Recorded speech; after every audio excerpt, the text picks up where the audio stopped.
book Caesar's Messiah shows that the Gospels were written by a family of Roman Caesars called the Flavians. They created the Gospels as a political tool.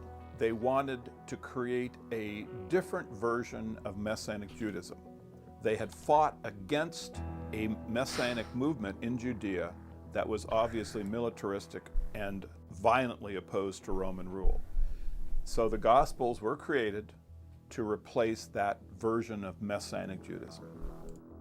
The reason that the Romans wanted to create their own Savior Messiah is because they wanted to have a pacifistic Christ. The Christ that they were fighting against was a military Messiah. The storyline of Jesus is fiction. It was based upon a military campaign of a Roman Caesar named Titus Flavius. The reason that people have not recognized that the character Jesus Christ is fiction is simply because they haven't understood the genre that the Gospels were written in.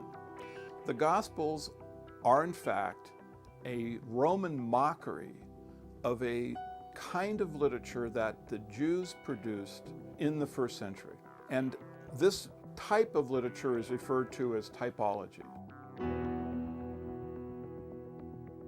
Typology is simply basing one... Thanks, Cosmic. Nice to see you too. I think this was the last video I did in my last Did You Want Debunked? I think the next one will be this one.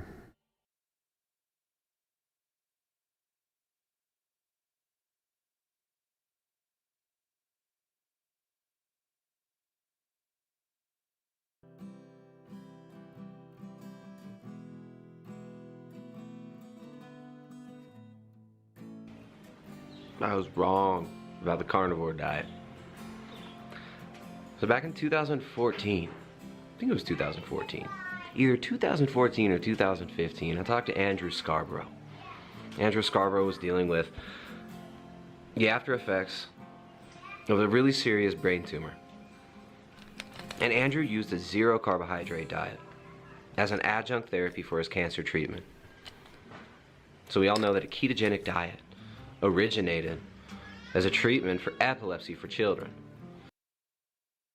Wait, what? Keto was a treatment for epilepsy? I'm pretty sure this sounds like bullshit.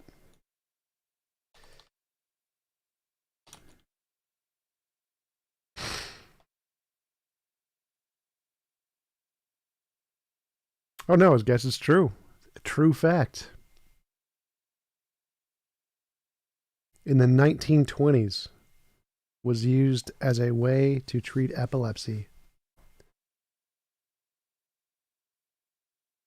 Does keto help epilepsy?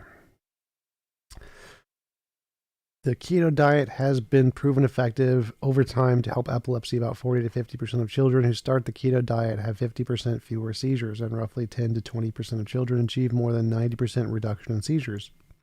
That's pretty cool. Did not know that. Cool fact. Obviously, this wasn't the first use of ketosis ever. People were fasting, using dry fasting and water fasting to stop seizures for thousands of years. But the ketogenic diet was named in the 20s as a treatment for refractory epilepsy. Epilepsy that was not treatable with drugs. And many children were helped dramatically by this. Now, Andrew Scarborough ended up finding that a standard ketogenic diet wasn't enough as a therapy for him. He ended up finding that he was highly sensitive to lectins, salicylates, histamine, oxalate, to plant toxins that are there in the plants to protect them from predators who might consume them.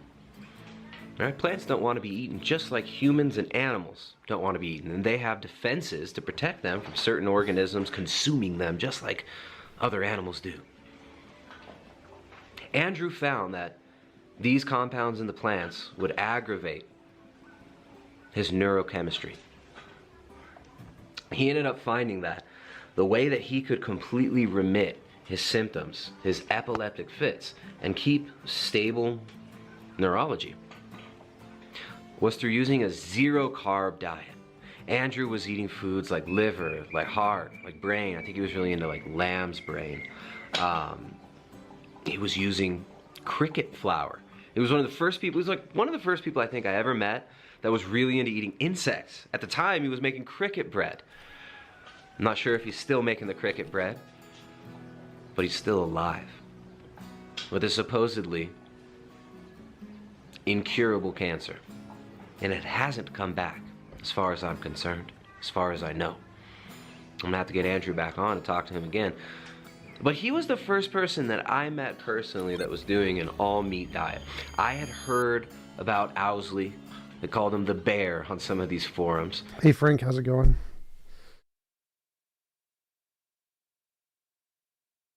Yeah, I don't know what percent of plants want to be eaten. I don't think there's a poll on that. We'll have to poll the plants, but this is interesting. I just Googled this. The ketogenic diet selectively. Thank you, Adrian Burr. Appreciate this. Subscribe. The ketogenic diet selectively starved tumors by providing the fat and protein that otherwise could not be used by glucose-dependent tumor cells.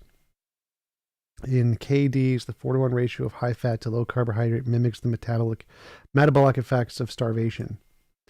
This is from the NCBI. Seems legit. Like keto could actually help with certain forms of cancer. And that's interesting.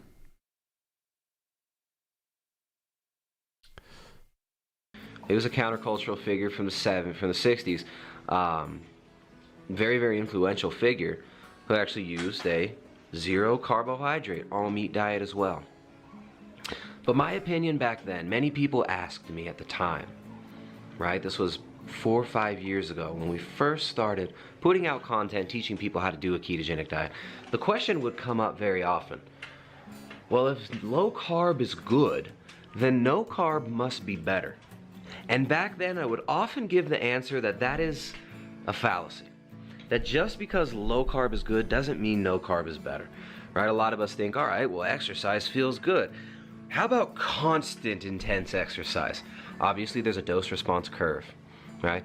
With most things, there seems to be a bell curve where you'll get a response that is either positive or negative on the outlying extremes and a beneficial response somewhere in the middle. Things like exercise, the supposed hormetic response to plant toxins, which this is debatable, and this is something that needs to get fleshed out and studied more. With a lot of these things, there seems to be the dose makes the toxin kind of thing.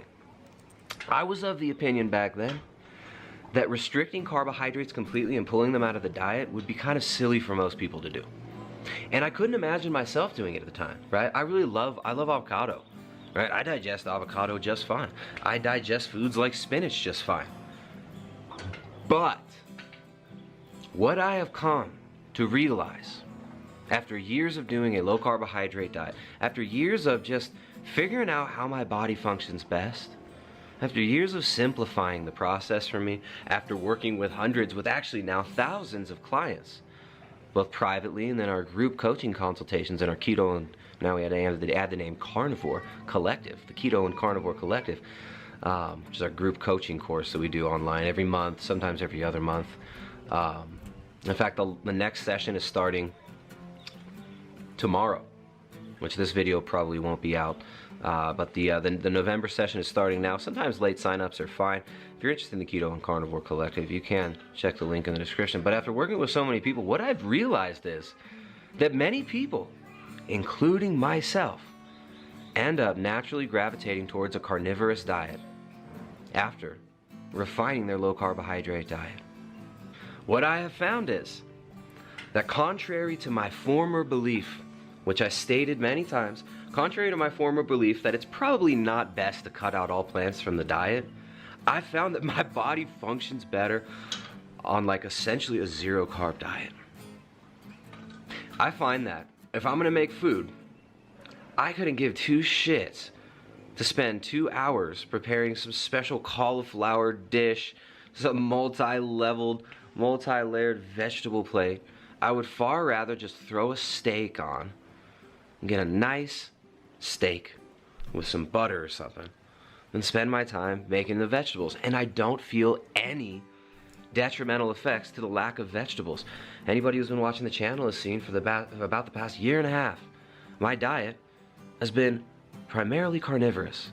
Now, I'm not dogmatic about it. I still love foods like cacao. I still really like avocado, even though I don't think I've had an avocado in at least 8 months.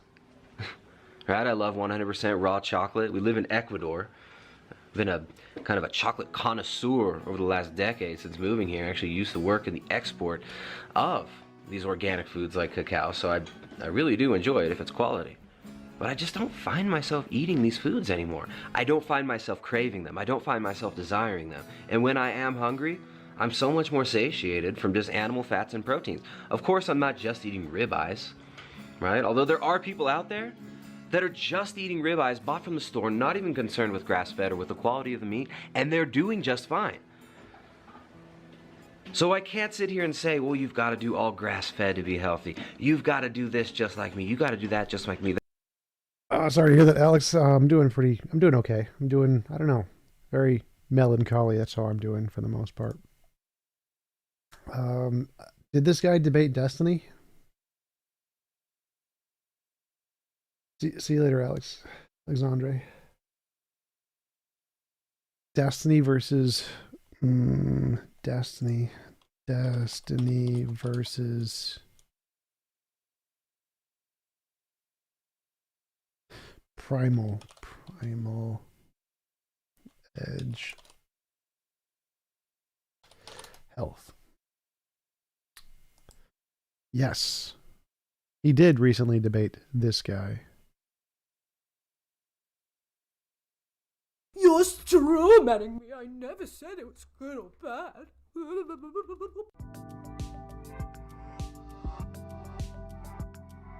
We know Primal Edge Health, don't we? Primal Edge Health, the classic anti-vegan. He believes that veganism is part of the New World Order, that they're trying to, I think, feminize us and make us weak by feeding us soy pulp or something like that. Even though vegans don't have Turn of the Frogs gay to consume soy pulp. Like, there are vegans who are literally intolerant to soy. Hey Bjorn, how's it going? Who will fully avoid soy and easily do so. Big pain. But I will give you, classic kind of right-wing person has problems with a lot of things of that nature. Basically, at the start, literally, right, this is his opening, Tristan, Primal Edge Health, 25 minutes. And they were like, can you wrap this up? He's like, no, I'm gonna do my opening.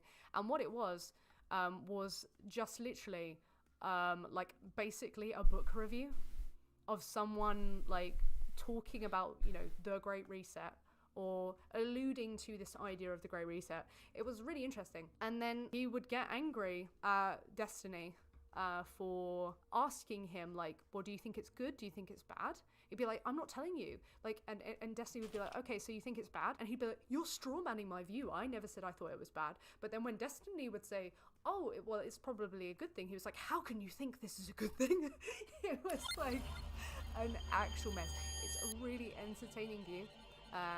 Like, I would definitely. Thanks, Frank. Did you see the latest Theology Unleashed video with Stephen Myers? Nope, I have not seen that. Check that one out. Theology Unleashed. Arjuna. Oh my God. Intelligent design guy.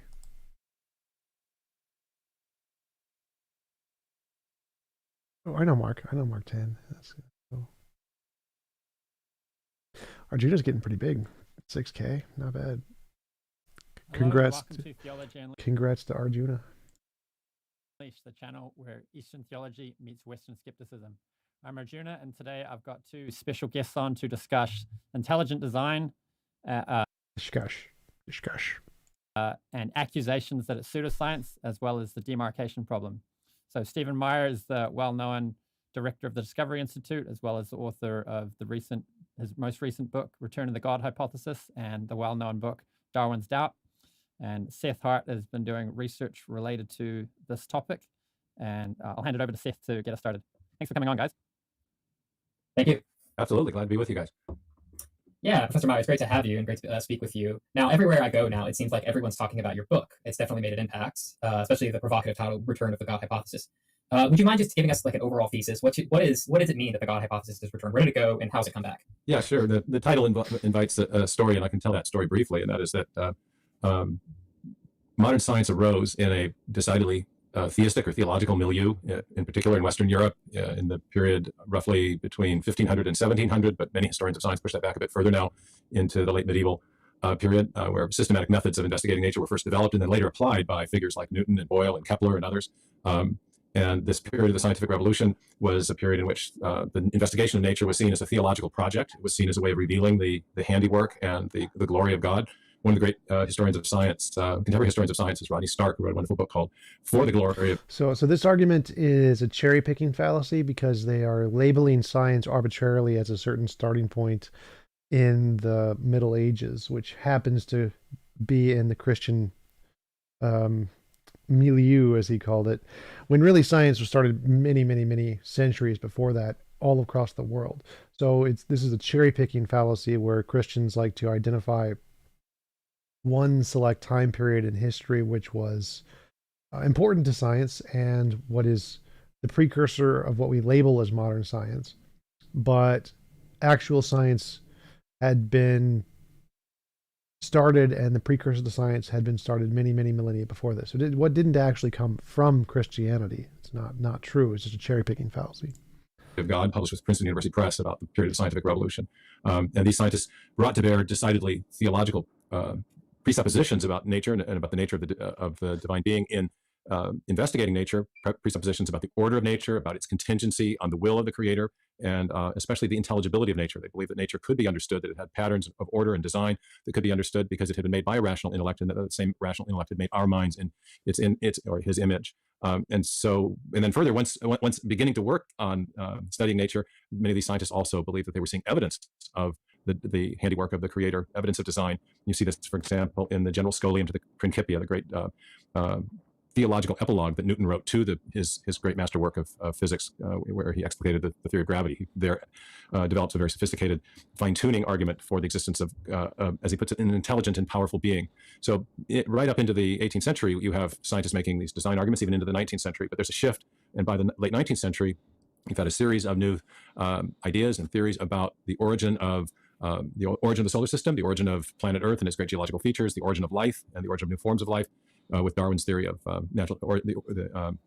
theory of evolution by natural selection being one of the most important naturalistic ideas about where things came from. And so by the end of the 19th century, you get this sense that you can tell the whole story of where everything came from as a seamless, materialistic, naturalistic narrative. And you have other figures like Marx and then a little bit later Freud. So the big worldview questions that religion always answered, where did we come from? Where are we going? What do we do about the human condition? What do we do about human guilt? That are now all being addressed by secular, materialistic thinkers, Darwin, Marx, and Freud, for example, all of whom are claiming that their answers are based on science.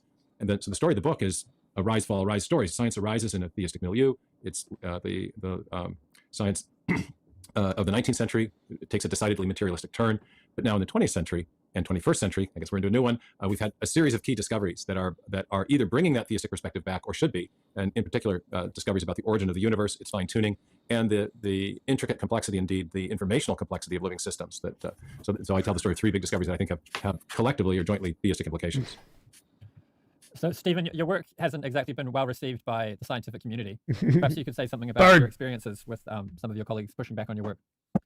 Well, I'm not so sure that it hasn't been well received by the scientific community, because the scientific community does not speak with a univocal voice. And one of the things that surprised me with the new book was the really very complimentary endorsements I got for the book from very prominent scientists in physics, in astrophysics, in cosmology, in biology. I think the God hypothesis is coming back, and I think interest in intelligent design is growing. So yeah, there's been a lot of scientists who have vigorously contested my work, but many of them those folks are the kind of ideological, very heavily ideological spokespersons for official science. Lawrence Krauss doesn't like my work very well. Richard Dawkins doesn't like it very well. But I think in some ways that new atheistic voice that was so dominant and so it was jamming the airways, if you will, from say 2006, 2007 for a decade or so, is starting to lose some credibility. And people, I think, are much more open to the idea that we have that science is not supporting a materialistic worldview, and it may well be pointing to design and to an ultimate designer. I've heard the materialism attitude, the paradigm of science compared to, well, a dialectic pendulum swing kind of thing. So you had irrational religion at some stage, and that created a rift with science at some point, and then that created a momentum which pushed in the direction of this sort of hard materialism, because everyone, was running away from all the witch burning and nonsense that went on prior to that. And so it's like a rubber band that you release, and or like a ball that gets hit, and it's got so much momentum to go in one direction, and at some point it hits the wall and starts hitting back in the other direction because it's just a reactionary thing. So the question is, do you think if you published Darwin's Doubt today rather than when you did publish it, it would have got the same blowback that it did? Well, the interesting thing about, I would say, first of all, these maybe there are changes of fashion in intellectual matters as well as anything else. I don't know if they're always cyclical, or the pendulum describes them. Usually the story is a lot more complex than what people tell us. For example, the late 19th century historiography that gave us the idea that science and religion are in conflict, books like The Warfare Between Science and Christianity, turned out to be very simplistic and largely false as far as their portrayal of science. Even the story I'm telling about the rise of scientific materialism in the 19th century I think is certainly true, but it needs to be qualified. One of the greatest scientists of the 19th century was James Clerk Maxwell, who was a devout Presbyterian Christian who was also a staunch critic of Darwin. He's largely... And how well did that go for him? Widely regarded as the third greatest physicist in the history of the discipline after Einstein and Newton. There's always... it's hard to tell a seamless story about this, but the Darwin's Doubt had very few, I think, significant scientific critics. We had a couple of, there were some young grad students who wrote pre-written reviews that were posted on Amazon the night the book was first released. But the most significant review I had was from Charles Marshall in Science, and a fellow Kiwi, a wonderful guy. I've had a chance to debate with him and had further correspondence with him. And his critique I thought was very well considered, but it also raised some issues that I think exposed the weakness of the modern neo-Darwinian or even extended synthesis models of evolution. He argued that I had misunderstood the idea that there was a need for information to build new forms of life, but in the process of making his critique, he subtly presupposed several pre-existing Hey Bill, how's it going? Explain sources of information in the origin of major body plans. I pointed that out, and I think that counter-argument has withstood scrutiny. So but I do think minds are opening. I think there have been a number of prominent scientists who have been moved towards the ID position because of some of the arguments that I developed in Darwin's Doubt. So I do think you're right. Things are moving in a more open direction, and that the interest in this idea has gone international. It's increasingly mainstream, and I think there's a lot of momentum behind it. I doubt it. So the idea with this topic is that instead of having a scientific debate over whether the God hypothesis is indicated by the evidence, people will just say it's not scientific. It's not worth having the debate. And so, Seth, do you want to say any comments on that before we launch into it? Yeah, kind of dovetailing off that. I'll go ahead and play a skeptic. Now let's say with the title of the book, my initial thought was, is ID showing its hand, right? Because prior books and the prior position of the intelligent design movement has been, this isn't an argument for God, it's an argument for design writ large. So with this newest book, you're saying Return of the God hypothesis, that you're putting within, I'm assuming that you put it sort of within the overall trajectory of intelligent design. Are you just showing your hand that by arguing specifically for theism? Well, I'm certainly revealing my perspective on what the implications of intelligent design are. I don't think it's within the ID research framework in the sense that intelligent design per se as a method of design detection and as a method that has been applied to biology necessarily implies a transcendent intelligence. But that was the very question that motivated me to write the book. After I wrote 2 books arguing that the evidence that we have in living systems points to a designing mind of some kind, naturally people ask the question, well, who do you think the designing intelligence is, or what can we tell about that designing intelligence from science?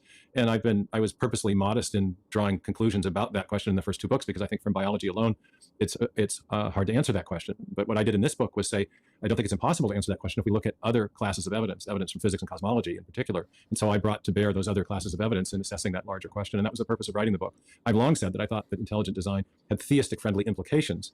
And in this book, I drew out what I thought those implications are or were.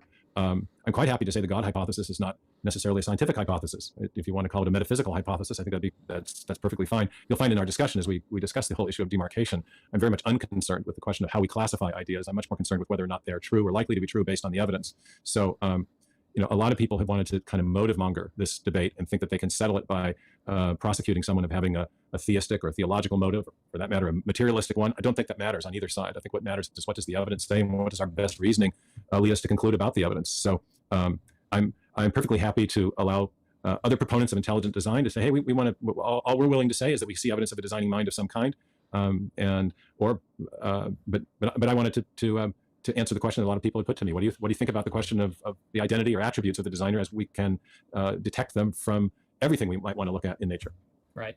So we seem to be running up against a barrier here, where it seems like, say, a more materialistic-minded, non-ID critic would say, intelligence, an intelligent mind, doesn't count as a scientific hypothesis, and anything past that also sort of lands on the side of pseudoscience. Whereas it seems like in this work, and with what you just communicated, that you're saying intelligent design falls on the side of science, but whenever we get to theism, though, that's when we move beyond science into metaphysics. Would that be a correct caricature? Well, Perhaps. The thing is, this whole discussion presupposes that there's an agreed definition of science, and that deciding whether or not something meets that definition is an important intellectual exercise. And I don't think it is. I think what's important is whether or not a proposition is true or false, and what we can decide about that question of truth or falsity based on the evidence and our best methods of reasoning. Let me just reframe this a little bit just to start. There's a branch of philosophy known as metaphysics. Metaphysics is the study of what is the case, the study of being or ontology, what exists. Well, scientists are very concerned about what is the case, what exists, what's true about the world. The standard model of particle physics is a theory about existence, what is and isn't, what are the fundamental elements of nature. So right away you can see there's a problem trying to draw a firm line of demarcation between science and philosophy. And in the classical sense, science has simply meant scientia. It's referred to knowledge. Can we have knowledge of God? Can we have knowledge of a designing intelligence? Can we have knowledge of other minds? Quite possibly the answer to those questions is yes, even as we can also have knowledge of the material world. So I think this whole attempt to label competing theories as pseudoscientific has been largely a rhetorical exercise or a semantic one, neither of which gets us to fundamental questions of truth. That kind of evades the point. The reason we label certain ideas as pseudoscience is because the methodology used to get to the conclusion can be used by any competing methodology to get to the opposite conclusion. So the point of labeling something pseudoscience is like, was it Pauli? I think Wolfgang Pauli, who said the theory is not even wrong. If a theory is labeled pseudoscience, then something about the methodology is so fundamentally flawed that any conclusion you get to is just completely arbitrary, because you can just rechange anything you want in the theory, use the same methodology to come to a different conclusion. So the problem with an ideology, or a conclusion, if it is pseudoscience, is the fact that the methodology is such garbage. It has nothing to do with the label itself. It has to do with the reason it's given the label. And when you talk about whether or not theology is a science, you run into Karl Barth, and one of the first questions he asks in Church Dogmatics, the most important theologian perhaps of the 20th century, is theology a science? And he means that not as a natural science, just as a thing. Can we know about God? So yeah, I find myself on board, but since I'm playing skeptic here, let me push this a little bit further. Keep bringing. Bring these objections. These are the things that really hang people up. But yeah. I think these are weak kinds of objections. Objections that are significant and weighty are ones that are about evidential matters and explanatory power. But I think these are very common things. Intelligent design isn't science because it invokes an unobservable entity. Intelligent design isn't science because it's not testable. Intelligent design isn't science because it's not falsifiable. Intelligent design isn't science because it involves an unrepeatable event.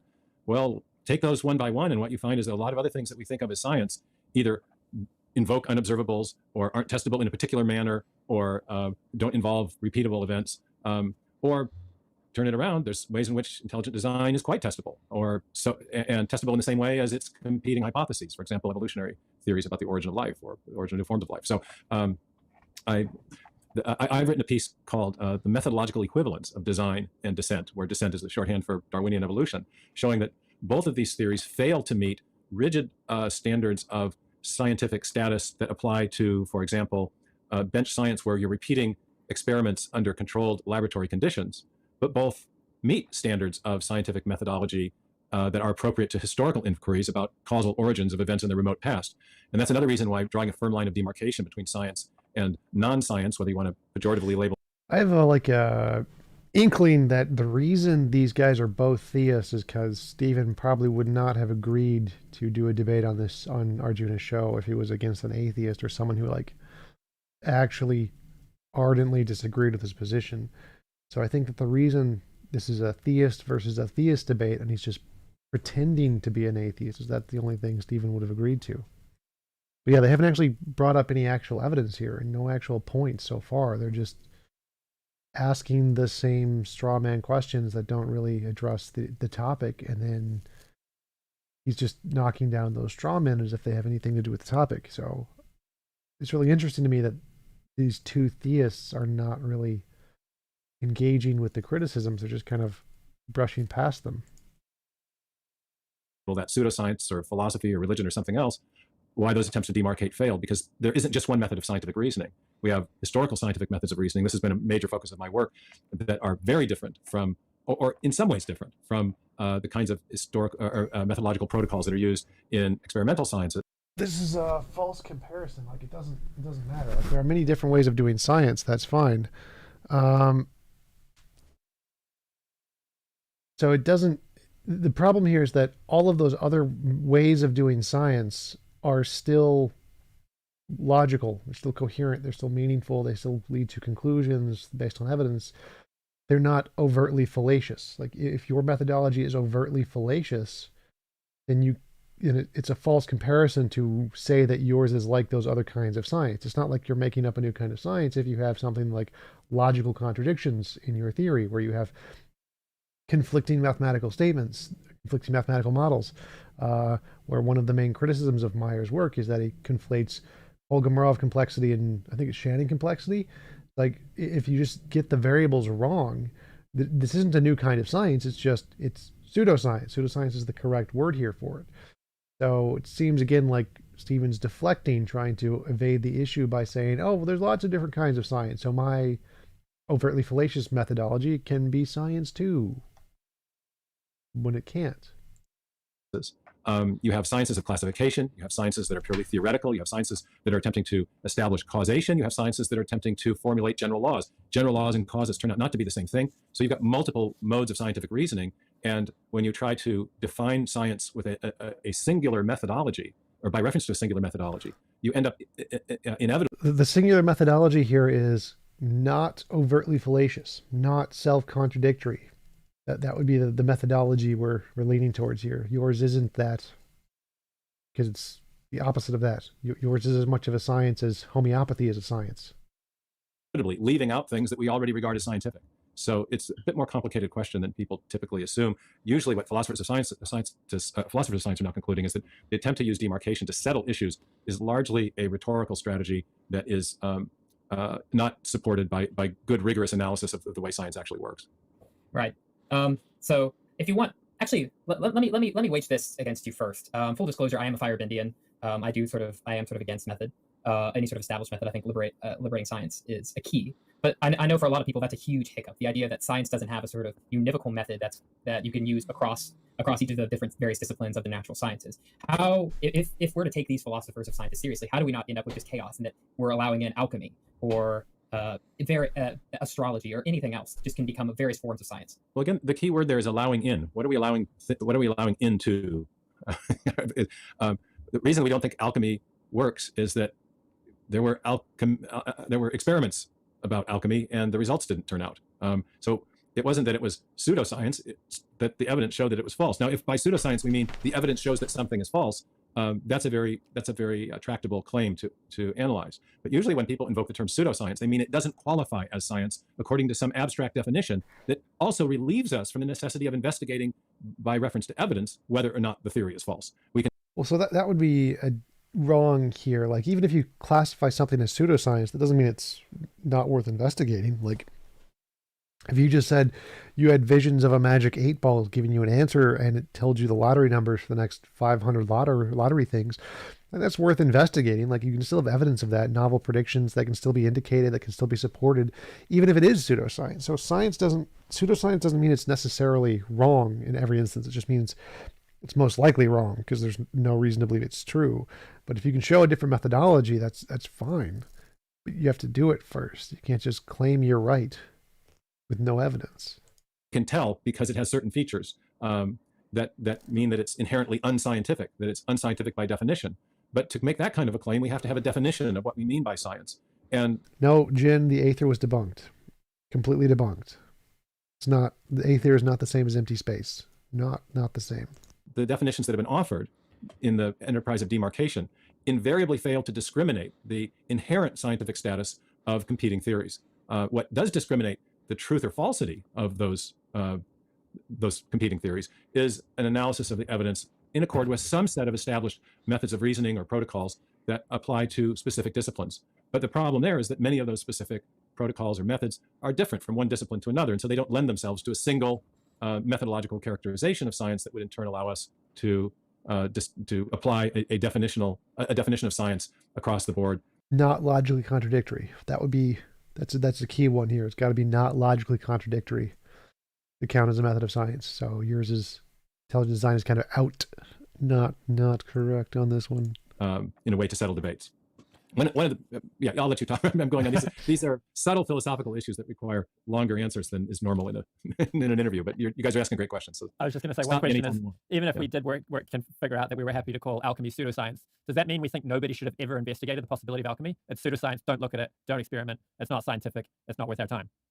Yeah, well, it's a great question. And from roughly the same era, there was a theory of a chemistry theory known as phlogiston, and we thought that we talked about dephlogisticated air, and then that was replaced by the oxygen theory. Well, without the theory of phlogiston, we probably wouldn't have gotten to the idea of oxygen, but it required investigation, and we dispensed with alchemy because the experiments around it eventually didn't seem to be very fruitful and they didn't work. So, and later we got deeper understanding of atomic theory that explained why they wouldn't work, and that was helpful too. So science progresses as scientists argue about how to interpret evidence. And one of the problems I have with the whole use of the pejorative label pseudoscience, or we've got lots of pejorative labels that have been put on intelligent design. I'm also known as a creationist in a cheap tuxedo, though I paid quite a lot for my tuxedo and I'm wearing it to a party tomorrow night. Is that if you shut down the process of debate and competing or evaluation of competing theories, however crazy you might think your opponent's theory is, you're shutting down the process of science, because one of the key features of scientific advance is an openness to competing ideas as ways of explaining or interpreting evidence, and the need for scientists to argue about how to best interpret that evidence. And well, I agree with that. So I don't think the goal wouldn't be to shut down debate, but the debate is over. Like, we know your intelligent design fails. We know it's objectively false. Like, we can just go to the wiki. Derp. The U.S. National Science Teachers Association and the American Association for the Advancement of Science have termed it pseudoscience.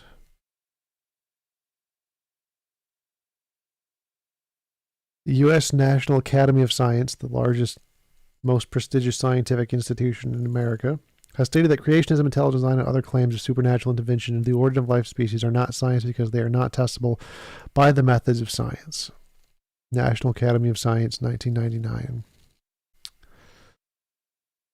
Others in the scientific community have denounced its tactics, accusing the ID movement of manufacturing false attacks against evolution, engaging in misinformation and misrepresentation of science, and marginalizing those who teach it. More recently, in September 2012, Bill Nye warned against creationism threatens science, education, and innovations in the United States.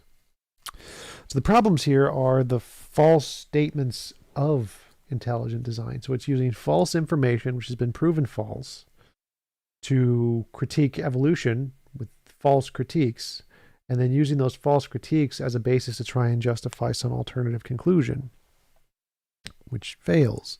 So it's pseudoscience. Like, if you're saying, here are these false statements which I think are true, and I'm going to use these false statements to indicate my alternative theory, that would be pseudoscience. Like, what's the flat earther theory?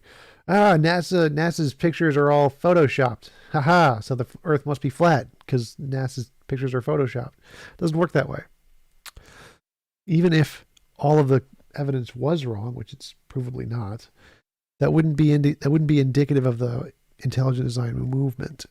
So again, it seems like Stephen Meyer's again kind of just missing the point here. He's just evading the actual issue, not really addressing what the criticisms are. The pejorative term, the label, the accusation of pseudoscience is typically being used as a way of shutting down discourse about competing scientific ideas, and therefore, in a certain kind of ironic way, the use of that pejorative label is profoundly anti-scientific. Well, I couldn't agree more. But well, you're not being a very good devil's advocate then. You've got to disagree more, right? Yeah, well, I'm a Christian. Any relation to the devil I can avoid, I try to. Well, there you go. Yeah. So switching back to the side of Satan, let me go ahead and press cringe. Very cringe. A few specific questions, if that's all right. Absolutely. Number one, and this is going to be the biggest one you probably hear. You mentioned invisible entity. What I hear more often than not is you cannot introduce supernatural agents into science. Science is methodological naturalism, and even the implication of an intelligent design is. So this is a straw man, a complete straw man. Like, even with methodological naturalism, you can still introduce supernatural agents. Like, there's no problem here. Methodological naturalism is just determining effects in the natural world. It doesn't need to be the causer in the natural world. So you can say there's a supernatural agent named Bob, and if Bob exists, he's going to send me a gold brick. When I pray to Bob, a gold brick appears. That would be evidence of a supernatural agent. You don't need a full causal chain to be in the natural world to be able to methodologically demonstrate it in a natural way.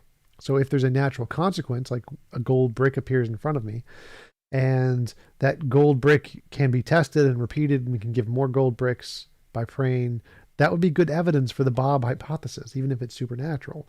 So methodological naturalism doesn't exclude the possibility of the supernatural. Just a way of sneaking in supernatural causation, which is then we're back to falsifiability and verifiability. But just on that topic alone, what do you have to say? Well, notice the phrasing that you're forced to use to pose that question. Sneaking in. What's exactly meant by that? I don't want to sneak in anything or keep anything out. What I want to do is investigate nature and figure out what's true about it. I want to know how it works. I want to know how it functions. I want to know what the regularities are that it exhibits. And I also want to know something about its origins. So the sneaking in part, the reason it's called sneaking in is because people have a bias. They have an emotional drive to want an invisible sky daddy there. And so even if there's no evidence, they can try to sneak in the invisible sky daddy by making it a hypothesis to explain the data we already see, which wouldn't be evidence. So that's why it's sneaking in. It's because you have a bias and you want it to be that way, but you don't actually have any evidence that there is such a thing. There's no independent evidence for this supernatural realm other than the fact you're using it to explain stuff we already know. Just post hoc, ergo propter hoc. Like, oh, look, there's a bowl. The bowl was placed there by a magical leprechaun. Therefore, the bowl is evidence of a magical leprechaun. Like, obviously, it doesn't work that way. You need to predict something new, novel predictions, before it actually counts as evidence of the supernatural. And no, methodological naturalism does not exclude the possibility of the supernatural realm. And so if the best explanation for example, the exquisite information storage, transmission, and processing system and the digital code it contains within the cell is that there was a master programmer for life, that if there were the best explanation is that there was a designing mind that is responsible for the information-bearing properties of even the simplest living cells, then I want to know about that. I want to evaluate the evidence and see whether or not that proposition is true. Sneaking in just makes it sound like something really nefarious is being done. When in fact, people are just asking a big important question: how did life arise? And is it more likely that it arose from undirected material processes or from a designing intelligence? That's the sneaking in. You just snuck it in right there again. Because if you say that's even a possibility, that there's a intelligence, a designing intelligence that created a life, you would first need some independent evidence to indicate that. If there's no independent evidence and you're just saying, well, this thing could explain the data, that's post hoc ergo propter hoc. So first you would need some independent data to show that there is such a being, and it wouldn't actually count just to use this evidence we already have, the stuff we already know about, and then just the fact that you can explain it ad hoc doesn't count as evidence. So again, you're sneaking this in to try and make it seem as if it's an equivalent alternative hypothesis when it's not. It's like saying, what caused the hoof print in the snow? Unicorn. Unicorn or horse. Unicorns are completely reasonable and equally as justifiable as horse. Like, no, you're trying to sneak in the unicorn and make it seem like it's reasonable by saying, well, maybe it could be the best explanation. No, abductive reasoning doesn't work that way. It's affirming the consequent. So if you're simply saying, I can make up an imaginary explanation in my head and it seems like the best explanation in my head is invisible sky daddy, that doesn't actually count as evidence of the invisible sky daddy. That's a legitimate question. That's an important question. It goes back all the way to the ancient Greeks, if not before. And why shouldn't we investigate that? Investigating both possible answers isn't sneaking anything into anything where it doesn't belong. It's just doing good thinking and being open to thinking about the biggest and most important questions. And if it happens that the evidence points to A, a designing intelligence, and B, a designing intelligence that has the attribute, for example, of transcendence, then we have something like the God hypothesis. Where did you get this attribute of transcendence from? Like, where is the evidence of this attribute of transcendence? It seems like something you've just made up. Like, how is this not sneaking in God? You've made up these properties with no evidence and saying this made up properties with no evidence are the best explanation of things that don't have any of those properties. It makes absolutely no sense. Hypothesis, in which case that's a fascinating conclusion to come to. Maybe it's true, maybe it's false. I've argued that that's precisely the best explanation for an ensemble of evidence, for a suite of evidence that we have about biological, physical, and cosmological origins. When you look at not only the evidence of design in living cells, but also the evidence of design in the fine-tuning of the very fabric or the most fundamental parameters. Which can be fully explained by nature, and there's no way to indicate nothing about the fine-tuning that indicates a mind at all. Parameters of the universe. And when we look at the evidence that we have, that the physical universe itself as best we can tell, had a beginning in time. No, there's no evidence that the physical universe itself had a beginning. There's only evidence that our constants had a beginning. We don't know what was before that, and there's no reason to think it was non-physical. Time and space, and also a beginning of matter and energy. Wait, whoa, Stephen. I think you just violated the first law of thermodynamics there. When is the beginning to energy? I don't think there's a beginning to energy. Energy was never created. It cannot be created or destroyed. No beginning to energy there. 3 pieces of evidence I've argued in my new book are best explained by a designing intelligence that has the attribute of transcendence, and because it's intelligence. Again, transcendent isn't even a property. Like saying it has the property of blah, blah, blah, blah, blah. Blah, blah, blah is not a property. Transcendence is not a property. It's just a made-up word. Self-consciousness, awareness, and also a willingness to act within the creation after the beginning. To me, that sounds an awful lot like theism, and so I think that's an exciting conclusion if it's true. And if people want to say, well, because we're talking about a deity now, that's a metaphysical hypothesis. Okay, call it metaphysical. Is it based on scientific evidence? Yes. So is it also scientific? Depends. Nope. Again, there's no evidence that consciousness can exist outside of minds, so big problem on that one. First, you'd have to indicate that consciousness can exist outside of minds before you could actually have that as a conclusion that a non-physical consciousness did something. On how you want to define science, but is it true is really the important question. Oh, but Professor Meyer, you've said evidence points to at least a couple times in that last thing, but everyone knows Karl Popper showed that evidence should be falsifiable. And the problem with intelligent design theory is it's not falsifiable. You can always posit that an intelligent agent created something. There's no way to completely falsify that ever. So therefore, we can't include it into the realm of evidence, at least not scientific evidence. Well, Popper said that theories must be falsifiable. Unfortunately, Sky Daddy did it. That's a theory. I'm not seeing the problem here. they must be falsifiable to qualify as being scientific. Unfortunately, very few philosophers of science now accept his version of the demarcation question, and they do so for very good reasons. Let me give you just a good example, an example that in a sense falsifies the falsification criterion. After the Principia, where it was published, there were predictions made about where you should find the planets based on Newton's laws of gravity. There were some anomalies. The planets weren't quite moving like you would expect if Newton's universal law was true, and if there were 7 planets. But it was later determined that there was another planet, Neptune, out there beyond Uranus, and its existence created a gravitational pull that created some previously unexpected perturbations. Now, Newton didn't reject his theory because of the anomalies that were present in it. He made some predictions. They didn't come exactly quite true. Further Newtonians didn't either. Does that mean that Newtonian physics wasn't a scientific theory? That Newton's theory of gravity wasn't a scientific theory? No. The unwillingness to reject a theory on the basis of one failed prediction is not a hallmark of a failed scientific theory. Oftentimes, it's not what falsifiability means. It doesn't mean like it fails one prediction, therefore the entire theory is false. That's just a possible way to make something falsifiable. It just needs to be one thing that you could discover that would completely invalidate the theory. It doesn't mean that literally any prediction it makes must 100% be right. It's not what falsifiability means. Like the intelligent design hypothesis is falsifiable. You can say, like, we go to heaven and there's no God, poof, intelligent design debunked.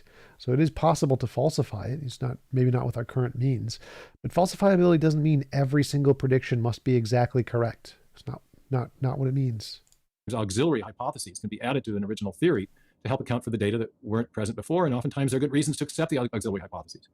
Sometimes, however, we invent so many auxiliary hypotheses that theories get... Those are called ad hoc, yes. Very convoluted, very unparsimonious in the Occam sense, and eventually scientists think there must be a simpler explanation.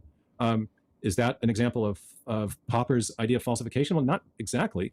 It might be an example of what... Jen says gravity isn't falsifiable. Yes, it is, Jen. Literally, the calculations for Einstein's gravity are falsifiable. They could have proven it wrong if they didn't discover gravitational waves. Lakatos called a failed research program. So falsification itself hasn't stood up well as a good way of defining science. Jen, Popper literally has a book called Falsifiability, the criterion of falsifiability. It's like the title of his book. I think that rather than falsification by prediction, a better characterization of how scientists reason is the idea of inference to the best explanation. Where absolutely not. Inference to the best explanation, also known as abduction, is called an affirming the consequent fallacy. It's not a good methodology because it's completely arbitrary. It's based on your subjective intuition and nothing more. It is true that inference to the best explanation is how scientists come up with hypotheses. It's perfectly fine as a method to come up with hypotheses. But in order to show the hypothesis is more than just imaginary, you need the prediction part. So right here, what Stephen is trying to do is to reallocate the definition of science to fit his preconceived ideas to make his ideology work. So using inference to the best explanation as a way to come up with hypotheses, perfectly reasonable. Using it as a way to indicate the hypotheses actually correspond to reality is complete garbage. Both predictions and explanations of already known facts are taken into account in assessing the overall explanatory power of a scientific theory or explanatory power is garbage. Explanatory power just means your hypothesis can make up explanations for stuff. Anybody can do that. explanation. And on that score, I think intelligent design fares very well. It doesn't mean that the theory isn't testable, because you can't conceive of non-gravity. Jen, I can easily conceive of non-gravity. Like conceiving of a universe without gravity is very easy. It just was proven right. It was proven to exist. you can have an accumulation of anomalies that eventually cause someone or scientists to reject a theory. But intelligent design does a very good job of explaining the key facts that it has been formulated to explain, and a better job, in my estimation, than competing Darwinian views or chemical evolutionary views. For example, the origin of the information that's necessary to produce the first living cell, which was the argument I made for intelligent design in my first book, Signature in the Cell. So it also is the case, however, that intelligent design does make predictions. It was out of a design framework that many of the scientists of the last decade or so began to generate the prediction that what was previously thought to be junk DNA by neo-Darwinists was in fact importantly functional. And subsequent investigations of those long non-coding regions of the DNA have turned out to confirm that prediction of intelligent design. That's not a prediction of intelligent design. They always expected it to have some kind of a function. It was never like predicted to do literally nothing. It was not the thing. And this ENCODE project that he's referencing of that junk DNA has function misdiagnoses the definition of function and can be interpreted to any kind of connection as if that's function, which is not. So this was not a prediction by intelligent design, and it's still junk DNA anyway. So there's actually a number of ways in which intelligent design is testable, even though neither intelligent design proponents nor Darwinians or proponents of Darwinian evolution or many other scientists try to adhere strictly to Popper's notion of falsification by a single failed prediction. Yeah. What about Leo Gura videos on science? Leo Gura is like a crackpot. I don't think he says anything meaningful at all.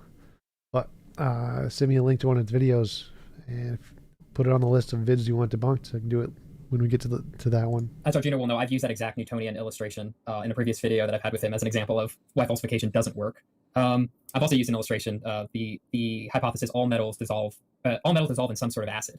It seems like a scientific hypothesis, but it's neither falsifiable nor is it confirmable. But it definitely has the appearance of a scientific hypothesis. So, that's not a scientific hypothesis. Like, what? All metals dissolve in acid? Like, that's dumb. That's not even a theory. So even falsification and confirmation together don't seem to get at what science is trying to deal with. Well, one of the problems with the falsification idea was that it's deeply counterintuitive, because scientists really do want to know what's true. They don't want to. The idea that if all a scientist is trying to do is formulate a theory and then try to prove it wrong. No, scientists are trying to figure out what's true about the world. They want to know what is the case. And so I think this characterization of science is trying to make inferences about the best explanations. And sometimes the explanatory postulates also generate predictions as well. So there's nothing wrong with the idea that scientists are making predictions, but there are some sciences that make very few or no predictions. And many of the historical sciences are principally concerned with explaining what happened in the remote past, and they have expectations about what sort of evidence you might find, but they're not making predictions about what will happen. Historical sciences don't ever invoke new ontologies. They only use things that have already been demonstrated to exist in the hard sciences. So using the historical sciences as if those could somehow indicate miracles, magic, mythical creatures, the paranormal, supernatural, UFOs, backfires against your ideology, because in history, those are not considered legitimate conclusions to ever make in history. History can't ever come to the conclusion miracle happened or magic happened, because they're only allowed to invoke things that have already been demonstrated to exist in the hard sciences and physics. So saying that, well, history doesn't make predictions, therefore science doesn't need to make predictions, is just a false equivalence fallacy. You're just saying, oh, there's one thing that's considered science which doesn't make predictions, therefore my sky daddy doesn't need to be made predictions for either. Clearly nuts. Clearly just complete nuts. Happen in the future under controlled conditions. They're trying to explain facts that we already know by positing competing explanations of those facts and then assessing those explanations against our knowledge of cause and effect and against the evidence that we have on hand already. So again, you have this, you have various types of methods of investigating nature that characterize what we call science generally, and it's difficult to define science by reference to one set of those methods, and then and I think it's a bit it's not a fair way to go about things to use one characterization of the methods of science to disqualify some other type of science. Yeah, I'm kind of reminded of when Newton said hypothesis non fingo. I do not, bring a hypothesis, and I'm trying to imagine him trying to get published in a modern day science journal with that methodology. Well, the context of that quotation is very interesting because he said he didn't feign to know the cause. He didn't pretend to know the cause of gravitational attraction, but he said, I'm doing something different than that. You may want me to get the cause. That's one type of science, but what I'm doing is I'm describing gravitational motion, and I can do that very precisely. That's actually really interesting. Go back. Of the methods of science to disqualify some other type of science. Yeah, I'm kind of reminded of when Newton said hypothesis non fingo. I do not. Hypotheses Newton non-fingo?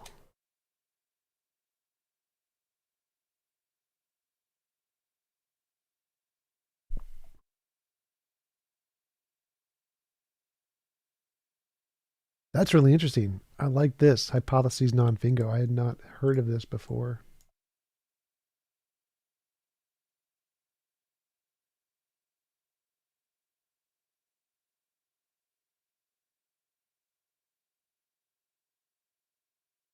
Me like.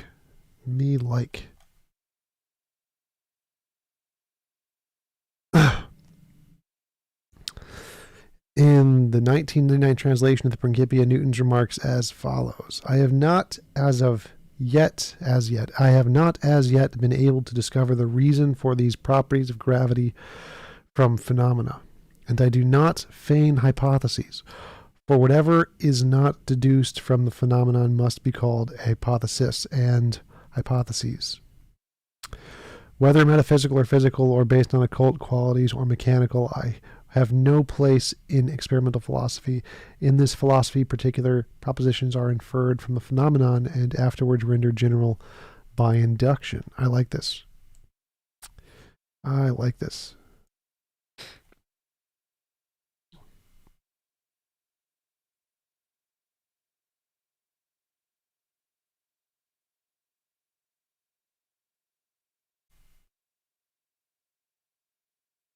I'm totally stating this for my morality. Like this is like what I've said many times about my moral stuff.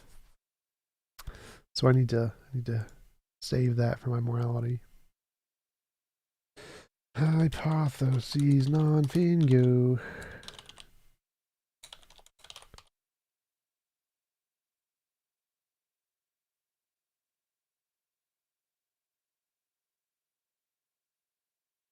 Bring a hypothesis, and I'm trying to imagine him trying to get published in a modern day science journal with that methodology. Well, the context of that quotation is very interesting because he said he didn't feign to know the cause. He didn't pretend to know the cause of gravitational attraction, but he said, I'm doing something different than that. You may want me to get the cause. That's one type of science, but what I'm doing is I'm describing gravitational motion, and I can do that very precisely mathematically. In fact, I can formulate a law that describes how that motion occurs, but I don't know what causes the action at a distance. That's above my pay grade, in a sense, is what he was saying. That's a different question. But notice, those are two different questions. What are the laws of nature, and what causes a specific phenomenon? Sometimes we can link those. We can say there is an underlying cause that we can understand that's responsible for regularity, but sometimes we know the regularities without knowing the cause. It doesn't mean in the latter case that we're not doing science. Yeah, I find that interesting because there's been, I'm doing a terrible job of being a devil's advocate, but there has been a rash of philosophers of science, philosophers of biology, who've talked about how we need to get Darwinism out of the idea of being causal. It's merely statistical. It's merely a mapping. It's the statistical interpretation of fitness. So I'm thinking of like Dennis Walsh and Tim Lewins and a few others who've been making this argument. And I just find that quite interesting because it seems like you nearly have two different agendas. You have a Newtonian agenda, which is no, it's just here to map patterns. But then you have maybe a more Baconian objective, which is trying to find causes. And that might be a little bit of an overgeneralization, but a really interesting point you raised. One of the objections to intelligent design is it doesn't explain by natural law. But Newton didn't explain by natural law. He described phenomena using a natural law. And historical scientists or sciences generally don't explain by natural law. They explain by positing past events that have causal properties, past causal events that cause things. And events and laws aren't the same thing. Laws are statements of regularities about what generally happens when certain antecedents are present and then what follows from them. This is a major focus in my PhD dissertation, the difference between laws and causes. So one of maybe the easiest ways to defend intelligent design against the claim that it's unscientific is the way I chose to defend it in the two previous books I did, Signature in the Cell and Darwin's Doubt, which was to point out that I used in making the inference to intelligent design the same historical scientific method of reasoning that Darwin used in The Origin of Species. Darwin was using a method of multiple competing hypotheses or inference to the best explanation. He was actually explicit about that and defending the theory against various kinds of demarcation arguments that were being leveled against him by physicists. And part of that method involved evaluating the possible explanations against our knowledge of cause and effect. It was called the vera causa criterion. And Darwin was self-consciously using this method that's been shown by a number of historians of biology. And so the idea is that if you want to explain an event in the remote past, you posit multiple competing hypotheses, and you elect that hypothesis which best explains the evidence, where best is determined by our knowledge of cause and effect, by what Lyell called causes now in operation, our uniform and repeated experience of the cause and effect structure of the world. In the case I made for intelligent design, used precisely that method. I showed that when we find specified complexity or information in that specific technical sense, digital code roughly, and we find enough of it, we know of only one kind of cause that produces that effect, and that cause is intelligence. Well, problem here, specified complexity is arbitrary nonsense. So saying that you can find specified complexity in an object is flawed because it's not actually a serious property.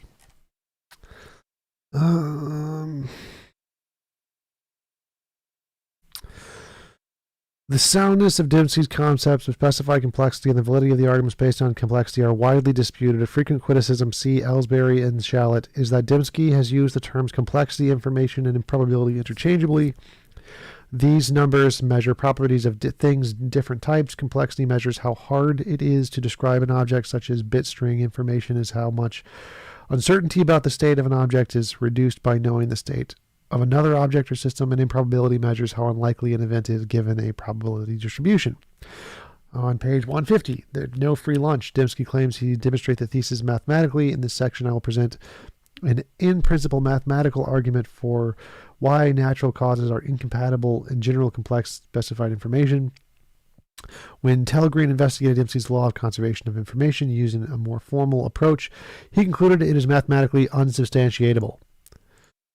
Dembski responded in part that he is not in the business of offering a strict mathematical proof for the inability of material mechanisms to generate specified complexity. Jeffrey Shallett states that Dembski's mathematical argument has multiple problems. For example, a crucial calculation on page 297, no free lunch, is off by a factor of approximately 10 to the 65. Yeah, so this no. Debunked. And so when we have a case where there's only one type of cause for a given effect, we can retrodict or infer back in time to the existence of the cause from the effect. And I self-consciously applied that method by valuing other possible causal explanations for the origin of information, those based on chance, those based on law-like necessity, and those that combine the two, and show that each of those types of explanations lacked causal adequacy, which is a key criterion of a successful historical scientific explanation. So the argument I made with respect to the demarcation objection was, well, that's fine if you want to say that if you want to say intelligent design is not scientific because it doesn't meet some specific demarcation criterion, then you'll have to say that Darwinian evolution or chemical evolutionary theory, its competitor Thanks, Native. Appreciate it. Native Atheist. Appreciate it. explanations are not scientific as well, because it turns out I'm using the exact same method of reasoning that scientists who have advanced those theories have used. And typically the only way to make the intelligent design isn't science claim stick is to use a standard of scientific reasoning that invokes a method that's not relevant to investigating historical questions. So yeah, it's true. We've posited not relevant to investigating historical questions. Like, you mean the hard sciences. So it seems like Dembski's trying to equate his intelligent design gobbledygook to the soft sciences of like history and psychology, and saying, oh, well, they don't make predictions, therefore I don't either. Problem with that is the reason we don't take history as a method to understand anything about physics is because history is only allowed to invoke things that have already been demonstrated to exist in physics. You're not allowed to say like unicorns exist by looking at the historical data or testimonies. You can't say that magic exists by looking at historical testimonies. No miracles from historical testimonies. Same with the courtroom. You don't get testimony of miracles, magic, mythical creatures, paranormal, supernatural, UFOs. None of those count as justifiable via testimony, because testimony can't indicate things that don't already have an empirical basis. So the same thing would apply to this case. If Dembski is going to equate his scientific theory to history, then it would have the same limits as history. And so his methodology would be unable to justify any kind of non-physical, supernatural, magical, miracles, none of that, in the exact same way history can't. So it seems like Dembski has a double standard here when he's saying, oh, I'm going to use the same standards as history does, except for the ones that it doesn't use. I'm going to add some other ones from the hard sciences. So these hard sciences have a more thorough methodology, and the more thorough methodology allows for more inferences about what can exist in the world. And Dembski just kind of wants to take the easy sciences, the history stuff, which you can just accept certain things based on testimony, and then apply that to like the complicated physics stuff and say, oh, there's a guy who gave me testimony about string theory, therefore string theory is true. Like, no, there's a different standard for history and science, both in the methodology and in the amounts of conclusions they can make. So Dembski is just stealing the super easy methodology of history, as a testimony equals it exists, and applying that to the hard science level of physics, to like fundamental natures of reality. It's a double standard that does not work. An entity that's that may not produce things in a rigidly repeatable way. But as you just mentioned, Darwinian evolution involves a mechanism that invokes random mutations that are not repeated in a rigidly regular way either. So you have this kind of I wrote another piece called "What's Sauce for the Goose is Sauce for the Gander." If you apply the same standards to competing theories of origins, whether they involve intelligent design or strictly materialistic processes, either the standards you apply either disqualify both theories or they affirm both theories, but in no case do they discriminate between the two. Here's an argument. You're positing an explanation which you don't have an explanation for. Who created God? What was the replicator that produced the first self-replicator? I mean, many theories are proximate in the explanations that they posit without providing an ultimate explanation. We can posit the standard model of particle physics as an explanation for lots of physical phenomena without having an explanation for where all the particles came from. So in every system of thought, and there's a different riff on the who designed the designer objection, and that is every system of thought has to start with some ultimate, what philosophers call primitive explanation, the thing from which everything else comes. The who designed the designer explanation says that positing a mind is illegitimate because you haven't explained the origin of the mind. But if you're a materialist, you have to posit self-existing, eternally God, the ultimate 747. That's hilarious. Self-existing matter and energy as the prime reality from which everything else came. And you can say, well, what produced that? And the answer, if you're a strict materialist, is, well, it was eternal and self-existing. It's the thing from which everything else came. What I argue in the new book, Return of the God Hypothesis, is that the evidence we have from cosmology suggests that the prime reality posited by theism, provides a better explanation than the prime reality posited by materialism, because we actually have evidence that the physical world of matter, space, time, and energy began a finite time ago, and therefore that materialism is a crummy candidate to be the thing from which everything else came. And so that's false conclusion there. You're saying that, well, because our known universe had a beginning, therefore all physical stuff had a beginning. You could just make the exact same conclusion for God. So saying that if we think that time had a beginning, then anything in time had a beginning, so God must have had a beginning. And to say God is outside of time is no more justified than to say there's some material thing that we don't know if that's outside of time. To make this inductive argument that, well, because all of the known stuff we see that's material began in time, and time had a beginning, therefore we can infer all material stuff had a beginning, would be a less justified argument than to say all consciousnesses we know about come from brains.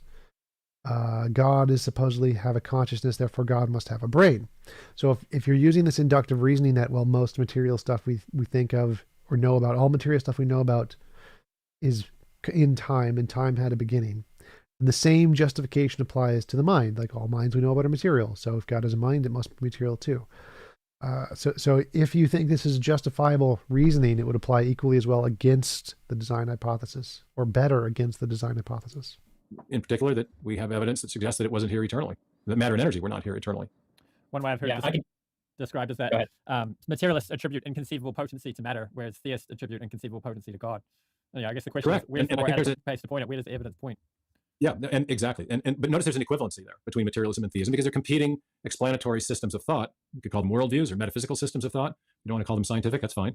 Yeah, but one entails stuff that we know exists, and one entails stuff that has no evidence that exists. That's the difference. If we see a footprint in the snow, was it caused by a horse or a unicorn? The guy who says unicorn is a crazy person. The guy who says horse is a reasonable person. That's the difference between the atheist, the reasonable person, and the theist who's a crazy person. But I think science allows us, and this is the fascinating thing about these developments in 20th century cosmology, physics, biology, and other fields, is that scientific discoveries are actually enabling us to adjudicate the competing explanatory power of competing metaphysical or worldview systems. And that's the... You can't adjudicate competing explanatory power. Explanatory power just means like your made up explanation can explain stuff. And an all-powerful Sky Daddy, by necessity, could explain everything, just like a determined law of quantum physics or something could explain everything. So that there's no empirical data that we could discover that can adjudicate differences in explanatory power. Explanatory power is something that's by definition of the hypothesis. It doesn't make any sense.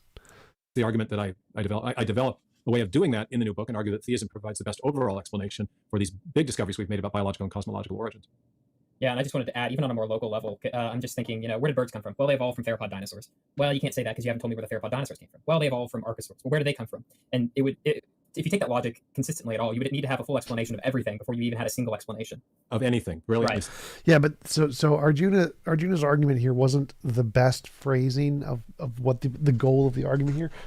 The goal of the argument is that if there's some complex property, and the complex property is indicative of design, and the designer has the complex property, then using your own logic of the fact that this complex property is indicative of design, you must infer that the thing that did the designing, who also has this property, must also be designed.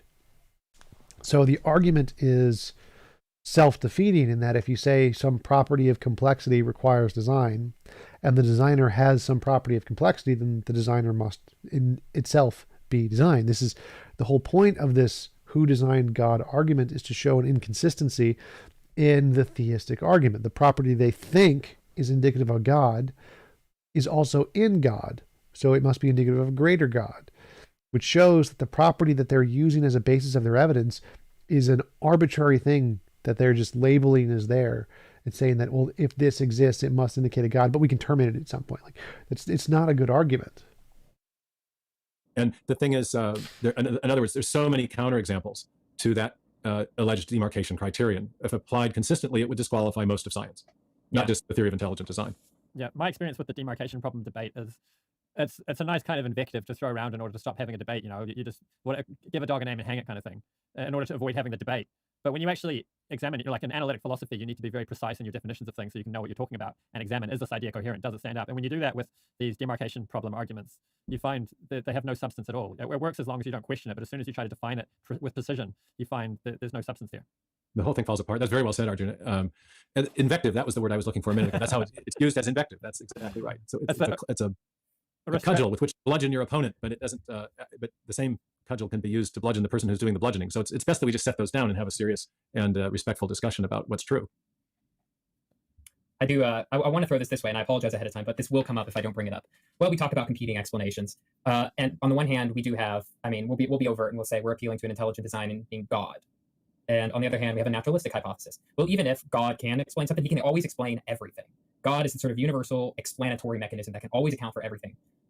Whereas any sort of naturalistic hypothesis will always be simpler. So even if we don't have a good naturalistic hypothesis, we shouldn't appeal to theism just for that sake and that sake alone. You might compare it to like a magical fairy that can always explain everything. So I'm bordering on God of the gaps here, but I also want to include that concept of simplicity, because I hear that a lot, that because natural explanations are always simpler, they're more explanatorily like narrow than theism, that those should always be preferred, and even in the lack of one. Yeah, there's two different things that are being said in that. The first is that the God hypothesis, or even let's just take a more narrow, generic design hypothesis, explains too much. It has too much explanatory power, and therefore it can always be invoked and justified.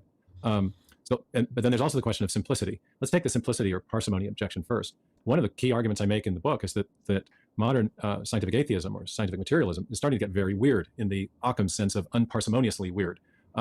So to explain, there's a lot of scientists who now acknowledge that we're nowhere close to understanding the origin of the first life by reference to any undirected chemical evolutionary processes. And some of them have invoked designing intelligence, but an alien intelligence. Francis Crick proposed that in a little book in 1981 called Life Itself. Dawkins floated the idea in an interview with Ben Stein in 2008. Hoyle and Wickramasinghe proposed this. We also have the idea of the multiverse that has been proposed as an explanation for the fine-tuning.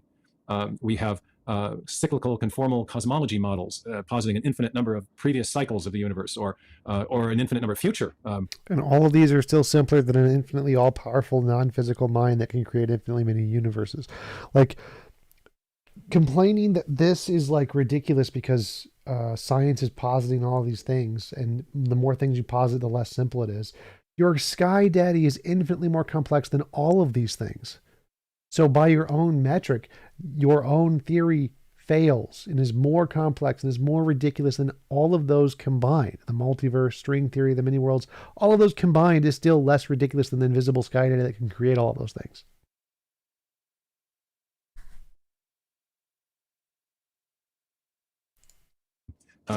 New universes coming out of things. And then we have very abstract mathematical concepts being formulated under the heading of quantum cosmology, notions of superspace and imaginary time being invoked to explain the origin of the universe. So modern materialism, scientific materialism, has ended up formulating lots of very exotic, at the very least, explanations, but some of which are clearly unparsimonious. The multiverse... Clearly unparsimonious compared to invisible sky daddy that can create all of these things. Of course, not only believing in all those other billions of universes, so many that we could allegedly render the existence of a universe with our improbable fine-tuning parameters probable in some possible universe. But in order to have any plausibility, it must invoke a universe-generating mechanism so that it can portray our universe as the lucky winner of a great cosmic lottery. When you look at those universe-generating mechanisms, whether they're based on string theory or inflationary cosmology, or it turns out you need both, you have to affirm the existence of multiple theoretical entities, inflaton fields, multi-dimensions of space, beyond the 3 or 4 dimensions that we know of space-time, and many, many other theoretical entities. And I enumerate them in the book. I think we got to at least 10. So you have 10 pure theoretical postulates for which we can have no direct knowledge or empirical support, versus the single hypothesis of a transcendent designer. Yeah, a single hypothesis of a transcendent designer who could create all of these things and infinitely many more of them. So this is this silly game theists like to play of saying, oh, well, there's only one ontological object, even though the object is infinitely more complex than the 10 objects that are infinitely simpler. And then it makes it fine, even though this one object could create all those objects and infinitely more of them. It's fine because it's simpler. Like, no, it's so stupid. So I would assert and have argued that the theistic design hypothesis is much more parsimonious in explanation for these fundamental, for what we've discovered about biological and cosmological origins than the modern scientific materialist perspective, or the explanations that scientific... So this is an obviously false thing. Saying invisible sky daddy with infinitely much power is simpler than anything is super dumb. The only thing more complicated than a god is multiple gods. Materialists are generating. That's the one part of the question. The other part is about intelligent design or theistic design explaining too much. And there is some force to that, but I think it misses the crucial point. You don't elect an explanation, you don't affirm an explanation, unless you can also affirm that it's best, that it provides better explanatory power than its competitors. If it were the case that materialistic explanations, for example, let's just go to, say, chemical evolutionary theory.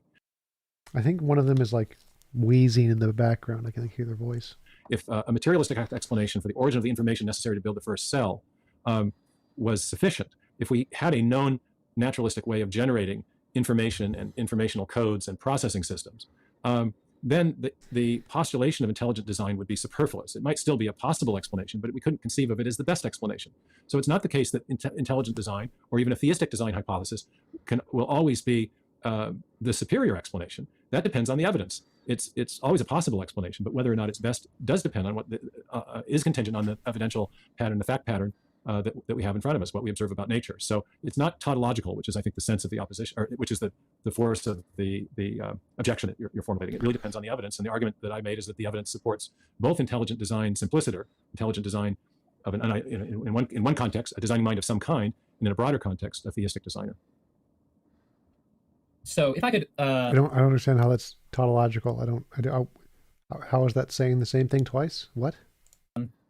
If I were to restate that, especially the first. There's nothing to repeat. Excuse my phone, it's in my lap. So if I were to repeat that, I would say what you've said is that when you have these 10 other naturalistic hypotheses, and then you have ID, the intelligent design to explain the fine-tuning of the cosmos. So you have essentially 11 hypotheses. But with intelligent design, you also have the added benefit that its explanatory scope is broader than these others. So yeah, it explains other things than what the multiverse was invented to explain, but it explains the thing that the multiverse was invented to explain more simply than the multiverse. And no, it doesn't. Invisible Sky Daddy does not explain it more simply. in fact, it does so more adequately because And it's not more adequate, completely the opposite of that. the multiverse requires these universe generating mechanisms as a condition of its plausibility. And the universe generating mechanisms themselves require, even in theory, the ones that have been formulated require prior unexplained fine tuning to generate Oh, you mean like God's nature? new universes. So the fine tuning hasn't even been ultimately explained in the multiverse scenario. So the fine-tuning argument, the ultimate argument against fine-tuning, which I came up with, as far as I know, is that God's nature itself must be finely tuned in order to create a universe like ours. Because for each possible kind of a universe, there must be a possible kind of a God who could want that universe. So for God's nature to want him to create this kind of a universe, his nature must have equally as many variations as there are possible universes. Therefore, if our universe must be finely tuned because there's infinitely many variations of the way it could be, then God must be finely tuned. And if our fine tuning requires a designer, then so does the fine tuning in a God. So I think it's deficient on several counts, but it's certainly not simpler than theistic design. Now, I'm channeling the spirit of Richard Dawkins. He's speaking through me right now. Yeah, and of course, he's going to say, simpler, how dare you say that? God is infinitely complex. So any universe-generating machine is going to be infinitely less complex than 180. Every philosopher of science or logician knows that Dawkins is equivocating there in an egregious manner, because the notion of simplicity in the context of explanation refers to the idea that you are, quote, not multiplying explanatory postulates or entities. Going back to Occam, it's a matter of how many postulates are you having to formulate to explain the same evidence or the relevant evidence. So this is wrong. No, because saying that there's 10 entities with the power of 1 is simpler than saying there's one entity with the power of 5 million. So simply saying that there's one entity and combining all the different things into the one entity does not make it simpler. It's so stupid. I don't know how theists justify this in their heads to think that, oh, if we just like combine all of the power into one object, that makes it somehow a simpler theory. No, if your one object can do more work, then it's less simple. It's like the amount of stuff that it can do determines the complexity level. One apple made of multiple different kinds of like particles is simpler than an infinitely powerful God made of one super particle. God, I mean, you can say the same thing of human beings. Human beings are extremely complex, but sometimes human action or human choice is the best explanation for a given phenomenon. If you look at the Rosetta Stone in the British Museum, one of my favorite examples, you can make an inference to intelligent design. In fact, the archaeologists who discovered yes, because we have evidence that humans write stuff and there's stuff that's written on it. So that's because we have previous examples of humans. That the inscriptions were 3 different ways of describing the same events in 3 different languages, realized that these were informational inscriptions, so they inferred intelligence, not wind and erosion. But the scribe who was responsible for that was clearly a complex being. Having an intelligent mind makes you complex in that sense, but the postulation of the action of such a being was not complex. It was a simple explanation because it posited one thing, the causal powers of one thing we already knew existed, that we already had evidence for. If we found the Rosetta Stone and figured alien, that would be stupid. That would be a very bad explanation. So you're allowed to posit things that already have an empirical basis, like human did it. You're not allowed to posit things that have no empirical basis, like alien did it. Of which we know well from experience that was capable of explaining the effect. I think I've exhausted my questions. Arjuna, do you got something? Yeah, I might take a minute to think of something. Well, while you do that, I didn't want to switch the topics, but you brought up Imre Lakatos. And just speaking of the demarcation problem, Lakatos is the only sort of somewhat solution that I could see to forming some sort of positive definition of what makes a natural science a natural science. And I was curious what your opinions on him were. Yeah, I like Lakatos. I think had some very good insights. He was one of the philosophers of science who was trying to characterize science more accurately as it became apparent that the Popperian falsification criterion fails. And another philosopher in that same philosopher of science, and a little bit before him, was Michael Polanyi. In 1959, he wrote Personal Knowledge. Lakatos' work was in the 60s. Lakatos had the idea of a research program, and the idea that we don't falsify things by single failed experiment, but you have a kind of characterized what he called a degenerate research program, where you have anomalies that accumulate over time, and finally people realize, hey, we're failing to meet the Occam criterion of parsimony, and that given that we have all of us some sort of deep-seated assumption in the intelligibility, rationality, and simplicity or coherence of nature, we shouldn't be having such incoherent, convoluted explanations to try to make sense of what we're seeing. And so eventually scientists give up on research programs that are or theories that require this constant adjustment with multiple auxiliary hypotheses, especially if the auxiliary hypotheses themselves are pure postulates and have no evidence in support of them. So I think it's a good way of characterizing how science does progress. Yeah, and on that category, how would you see intelligent design progressing as a research program that works? Yeah, I think very well. In fact, intelligent design has gone through several phases, and we have a research project that we have initiated at Discovery starting in 2016. We call it Intelligent Design 3.0. Intelligent Design 1.0 kind of started before intelligent design was actually formulated, and that was the growing scientific critique of neo-Darwinism and chemical evolutionary theory. So a critique of the existing models existed. It was building even before we started to formulate an alternative. In the 90s, we got books like The Design Inference by William Dembski, the Darwin's Black Box by Michael Behe.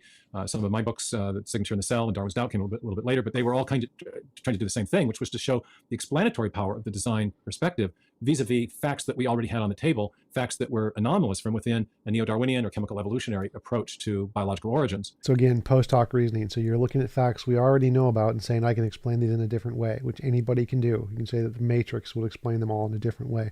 What we want here is some new facts we haven't discovered yet. Give me some novel testable predictions, discover something new that we don't know about yet. If your hypothesis is true, that's what you really need to verify your hypothesis, not just say, I can explain all the stuff that real science already discovered. Now I think we're entering a phase where the concept of intelligent design, design reasoning, our knowledge of design patterns that we can derive from, say, high-tech digital computing, where a design pattern is an established method of storing or transmitting digital code or processing digital information, that our knowledge of what designers do and the concept of intelligent design and our ability to detect it is allowing us to make predictions about what we ought to find in biological systems if, in fact, intelligent design played a role, as opposed to a bottom-up Darwinian or chemical evolutionary explanation. And there have been, in Signature in the Cell, I sketched out 10 predictions that would flow from the idea of intelligent design. And there have been more that have been generated since then. And many of them are being confirmed by actual scientific research. A very exciting prediction a minute ago about the junk DNA. Our ID proponents, Dean Kenyon, William Dembski, Richard Sternberg, who was sympathetic to ID, entertaining the idea, and is now very firmly supportive. But these were some of the scientists who first proposed that the non-coding regions of the DNA, the so-called junk, according to neo-Darwinists, would turn out not to be junk at all, but would be importantly functional. And that prediction has been confirmed by, among other things, this massive ENCODE project that in the federal science establishment that has established that the non-coding regions are importantly functional, and overall they're functioning much like an operating system in a computer, where they are controlling the timing and the expression of the coding files, of the files that do code for proteins. PZ Myers on encode.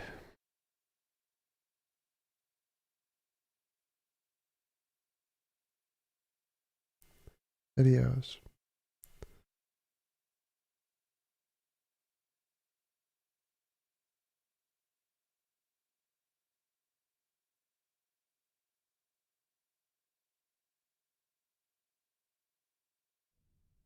Produced with exclusive support. Going about his monkey business breeding pea plants, and discovers that certain traits are inherited as units, that his pea flowers are either purple or white, never a blend of the two, never purple-ish. We call these units of inheritance genes, and for this discovery, Mendel is known as the father of genetics. For presidents, it's not a purple and white issue. It's a map that reveals the whole genome is a jungle buzzing with activity, even the parts we used to think of as junk. Not just the genes, but instructions telling them what to do and when to do it.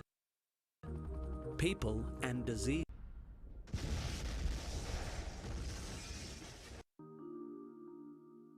I want to find PZ Myers debunking it.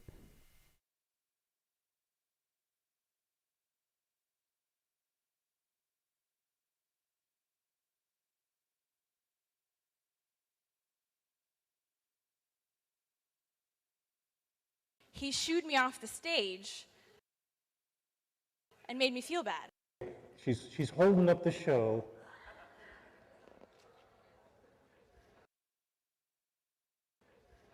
Oh, there she is.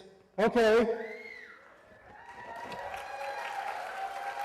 And your DNA in eukaryotic genomes that encodes a language which programs organismal growth and development. And I haven't colored it in there, okay? It's in the white parts. He's very excited about this, but he shouldn't be, because developmental biologists have been talking about this for 50 years, okay? This is not news.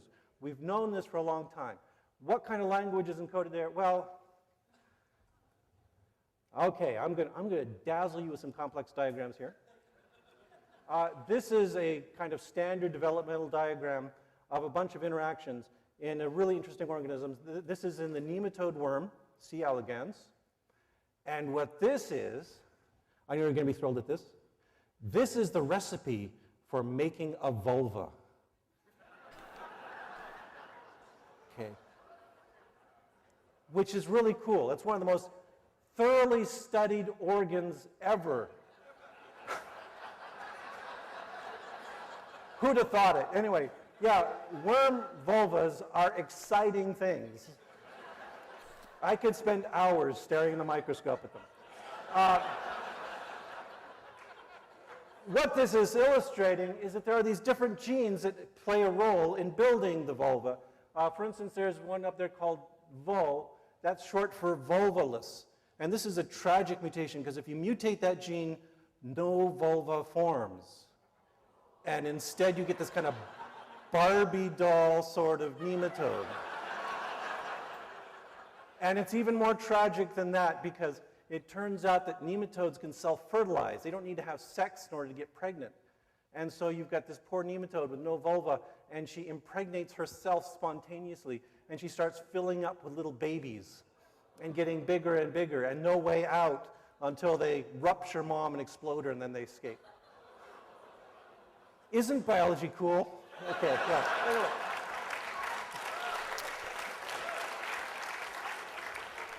And there's another gene there that you see, MUV. MUV, can you guess what that stands for? Multivulva. There's actually a gene, you mutate this, and the worm makes vulvas all over the place. See, biology's even cooler now, isn't it? But the important thing in this whole diagram is these, whoa, what happened?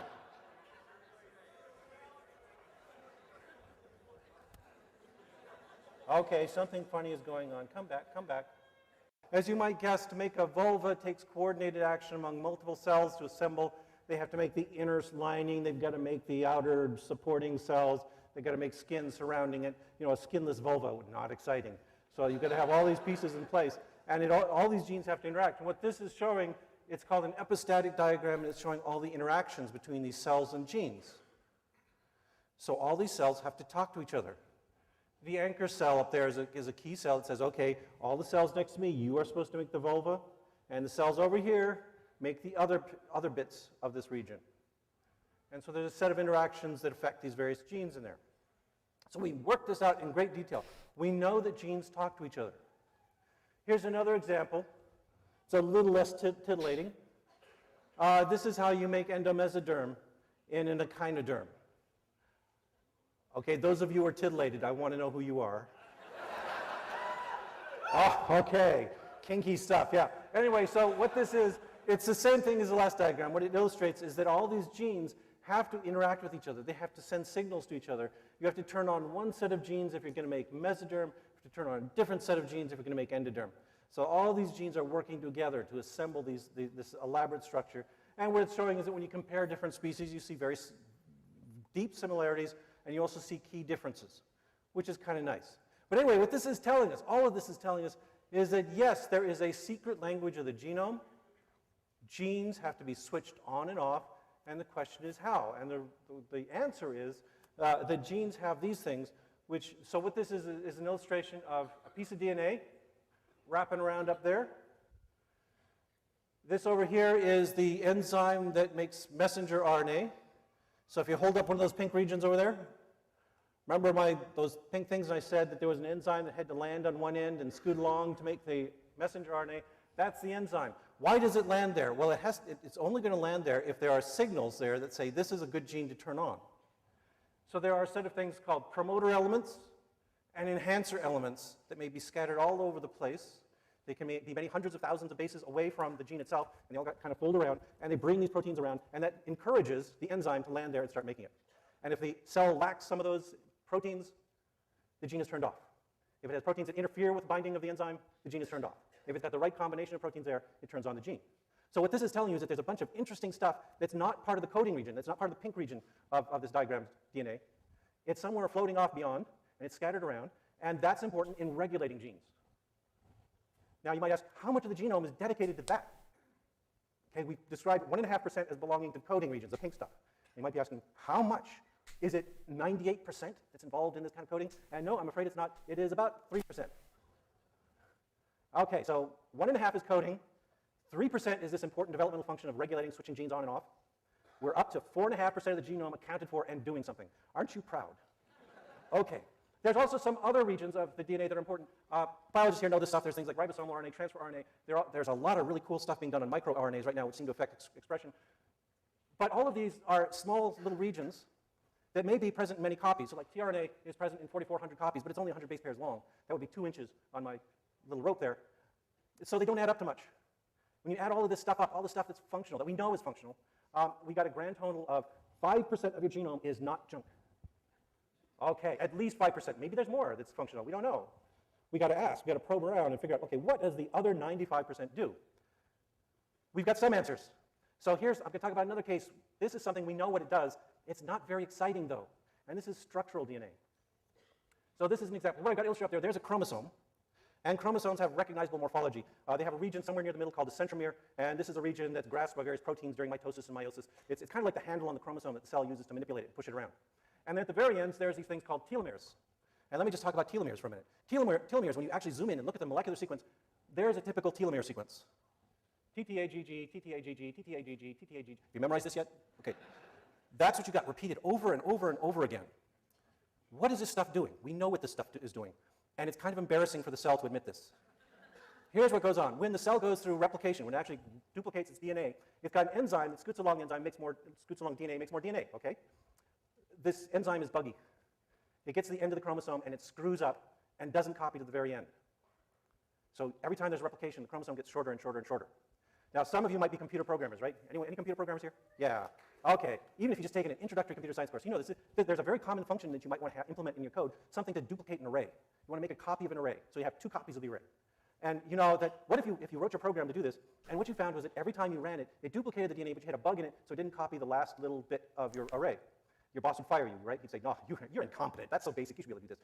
But then you've got a brilliant solution. You're going to fix this problem by every time you go to copy, you will instead have a little routine that adds random junk on the end of your array. So that if it copies and leaves one bit off, you're cool. It's okay. You haven't lost anything. The only thing is that if you've got this little added bit of junk on the end and it erodes past that, then all of a sudden your program starts crashing because the arrays are being digested as they get processed. So this is really bad program, but that's what the cell does. The cell has a bug in the enzyme that replicates DNA. It doesn't get to the end. So the cell solution is to have another enzyme that just tags random junk, TTAGGG, on the very end of the chromosome. That's pathetic. Fire the guy. He's incompetent at his job. But anyway, so it's still got a function, right? It's got kind of a stupid function, but it's got a function. And you've got the centromere, which is a handle. You've got the telomeres, which are kind of to soak up this error in replication. You might ask how much of the DNA is represented in this particular function. About 10% of the DNA is this repetitive stuff. It just acts as a kind of mechanical handle for manipulating the chromosome. Okay, so we're up to 15% of the genome accounted for, although this is kind of pathetic, right? Oh, man. You'd think if there were a God, he'd be smarter than this. Fix the enzyme already. Anyway. What about other things that are in there? We can also go prowling through those white spaces on the rope and ask what else is there. And I'm going to give you one example here. This is something called a long interspersed nuclear element. It's a line sequence is what it's called for short. And what it is here's a piece of DNA, and there I colored it in light blue. There's this little thing called a line, and it gets transcribed just like a gene. So it is a gene. It's got regulatory elements and everything. It's just like a gene. It's transcribed into messenger RNA. It goes out into the cytoplasm, where it gets turned into a protein. In this case, the protein is called a reverse transcriptase. So line codes for reverse transcriptase. What does reverse transcriptase do? Well, it recognizes the line messenger RNA. It binds to that, goes into the nucleus of the cell, and then sticks a copy in the DNA. So now you've got 2 line sequences here. It will do this over and over again. That's all this thing does, is make copies of itself and insert them into your genome. Does this sound very useful to you? Sort of. It increases the amount of DNA there. It's going to constantly expand. It's just going to stuff in these copies. You might be asking yourself, okay, how often does it do it? Well, we can sequence your genome, and what we find is that there are 20,000 to 40,000 copies of this, and it makes up 21% of your genome. 21% of your genome dedicated to this thing, which does nothing for the cell, but it does a great job of making copies of itself. This is the asshole in the office who sits on the photocopier and makes copies of his butt. Okay? That's what this gene is. What it is the relic of, it's a viral relic. It's a piece of a virus. This is what viruses do. They make copies of themselves using your own machinery. And we're riddled with them. 21% of your genome, almost a quarter of your genome, dedicated to this.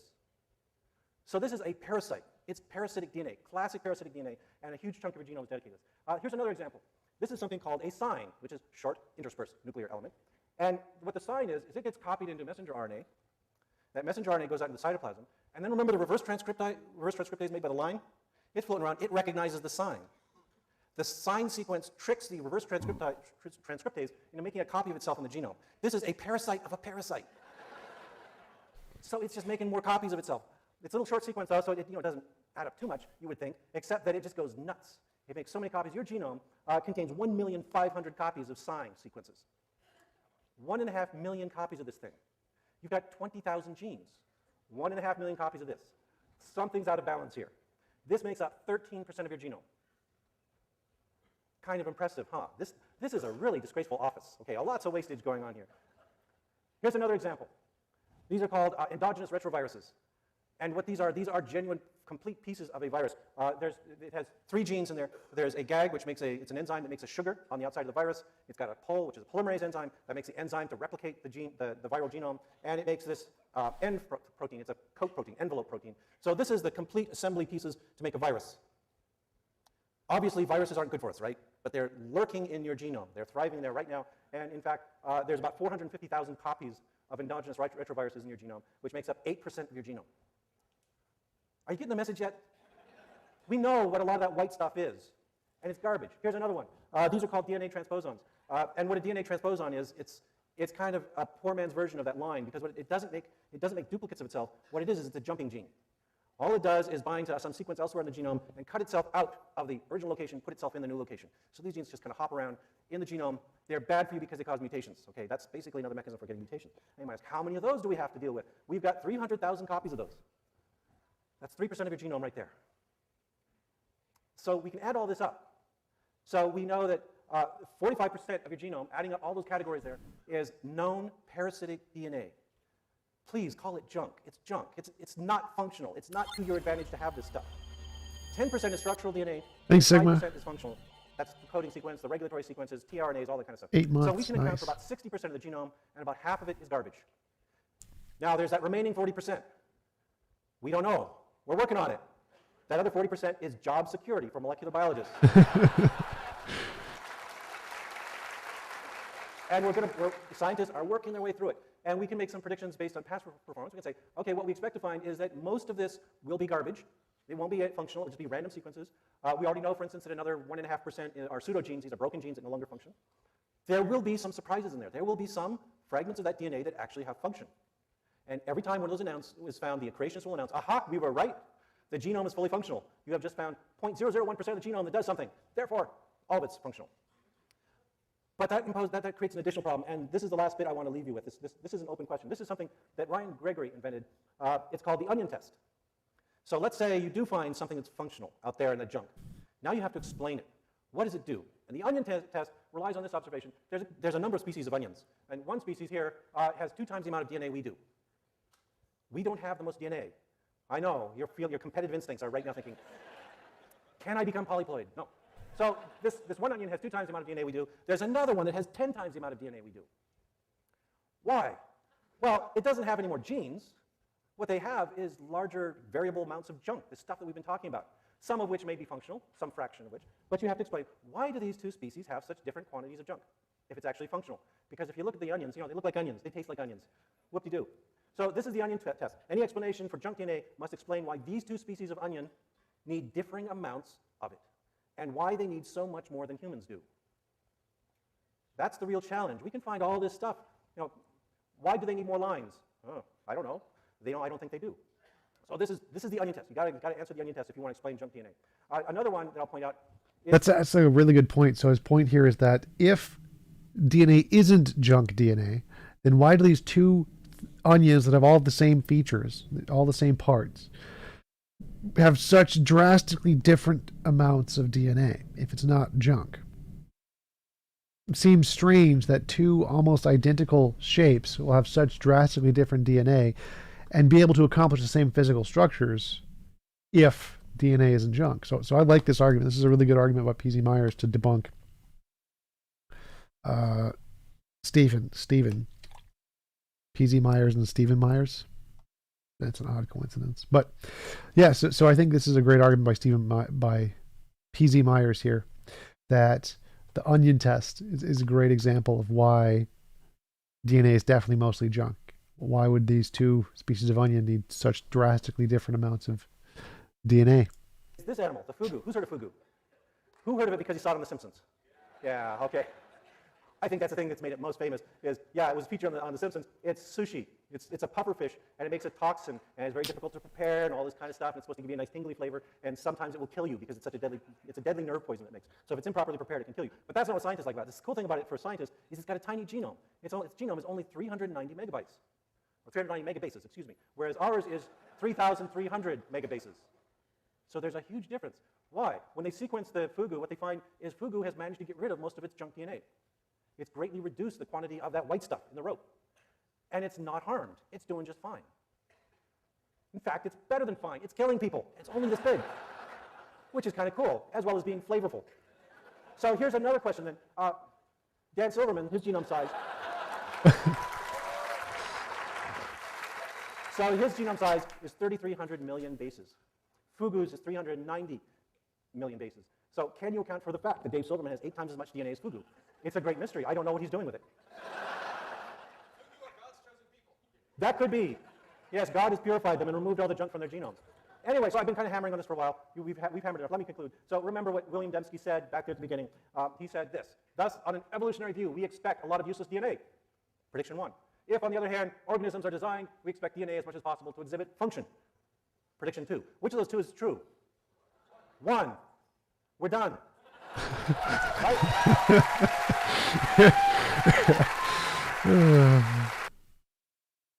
Another exciting prediction of an intelligent design proponent, Siegfried Scherer, is that we would find overlapping genes, that there would be a design pattern that we recognize from computer science is the ability to embed messages in other messages. And he went out looking for overlapping genes and found them, and has published over a dozen peer-reviewed papers establishing the existence of multiple reading frames and multiple messages layered on top of each other, which is pretty hard to explain from any kind of evolutionary point of view. To just how do you get an undirected process to satisfy that many semantic constraints simultaneously?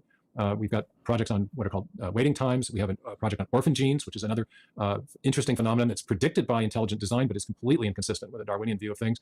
So I think the ID program is moving from merely a critique of Darwinism into offering an alternative explanatory framework, and now into generating new predictions and new hypotheses. In other words, we're moving into we're seeing evidence of a maturing intellectual program that has heuristic value. That is to say, the theory is functioning as a guide to discovery. One of the things that Lakatos highlighted as a hallmark of a healthy and dynamic scientific research program.